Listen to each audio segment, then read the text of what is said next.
ഹരേ കൃഷ്ണ, ജയ ശ്രീ രാധേ രാധേ. ഇന്ന് ഏകാദശിയും മംഗളവാരയും ചേർന്ന് വരുന്ന ദിവസം. ലക്ഷ്മി നാരായണ പ്രീതിക്ക് അത്യന്തം വിശേഷപ്പെട്ട ദിവസമാണ്. ഇങ്ങനെയുള്ള ദിവസങ്ങളിൽ എന്തു ചെയ്യണം? ഉപവാസം എടുക്കണം, ഉപവസിക്കണം, ഉപാസന ഉണ്ടാവണം. ഈ ഉപവസിക്കുക എന്ന് പറഞ്ഞാൽ എന്താണ്? ഉപവാസം, ഉപാസന എന്നൊക്കെ പറഞ്ഞാൽ ഭഗവാനോട് ചേർന്നിരിക്കുക എന്നുള്ള അർത്ഥമാണ്. ഭഗവാന്റെ സാമീപ്യം നമുക്ക് അനുഭവിക്കാൻ സാധിക്കണം. അപ്പൊ ആ ഭഗവാനോട് നമ്മളെ എപ്പോഴും ചേർത്ത് വെക്കണം. ആ ഭഗവത് നാമങ്ങൾ ജപിക്കുക, ഭഗവാന്റെ കഥകൾ കേൾക്കുക, ഭഗവാന്റെ ഭഗവത്ഗീത, ഭഗവാൻ നമുക്ക് അനുഗ്രഹിച്ച് നൽകിയിട്ടുള്ള ആ ഭഗവത്ഗീത എപ്പോഴും വായിക്കുക.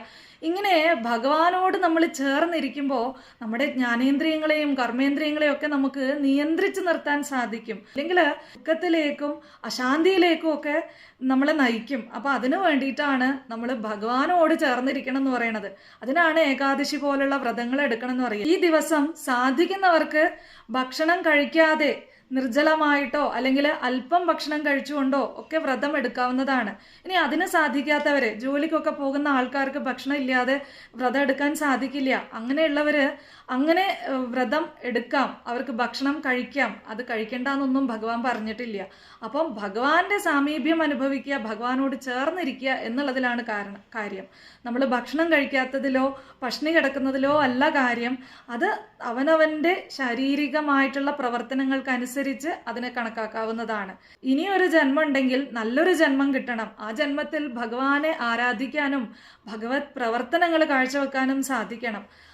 അല്ല, ഈ ജന്മത്തിൽ തന്നെ സുഖസൗകര്യങ്ങള്, സുഖഭോഗങ്ങൾ ഉണ്ടാവണമെങ്കിൽ, നല്ല വിദ്യാഭ്യാസം, നല്ല ജോലി, നല്ല വീട്, നല്ല ഒരു സമാധാനപരമായിട്ടുള്ള അന്തരീക്ഷം, ഇതൊക്കെ ഉണ്ടാവണമെങ്കിലും നമ്മൾ ആ ഭഗവാനെ ഉപാസിക്കണം. ഇടമുറിയാത്ത ധാര പോലെ നിരന്തരം ആ ഭഗവത് സ്മൃതിയിൽ നമ്മുടെ ജീവിതത്തെ നമുക്ക് കൊണ്ടുപോകാൻ സാധിക്കണം. അങ്ങനെ ആ ഭഗവാനുമായി ചേർന്നിരിക്കുന്നവർക്കാണ് പുണ്യം ഉണ്ടാവുക. ഈ പുണ്യം വളരുന്നതിലൂടെയാണ് നമ്മുടെ എല്ലാ സങ്കടങ്ങളും നമ്മുടെ പ്രാരബ്ധ കർമ്മങ്ങളും ഒക്കെ നീങ്ങിപ്പോവുക. അപ്പോൾ പ്രാരബ്ധ കർമ്മങ്ങളും സഞ്ചിത കർമ്മങ്ങളും ഒക്കെ ഇല്ലാണ്ടാക്കി ആ ഭഗവാനിലേക്ക് എത്തണമെങ്കിൽ, ജന്മം സുകൃതത്തിലേക്ക് എത്തണമെങ്കിൽ നമ്മൾ ആ ഭഗവാനെ ഉപാസിക്കണം.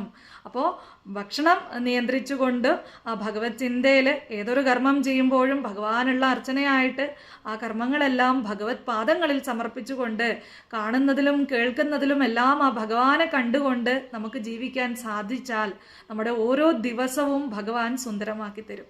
ആ ഭഗവത് ചിന്തയിൽ മുന്നോട്ട് പോകാൻ സാധിക്കട്ടെ. സർവം ശ്രീ കൃഷ്ണാർപ്പണമസ്തു. ജയ ശ്രീ രാധേ രാധേ.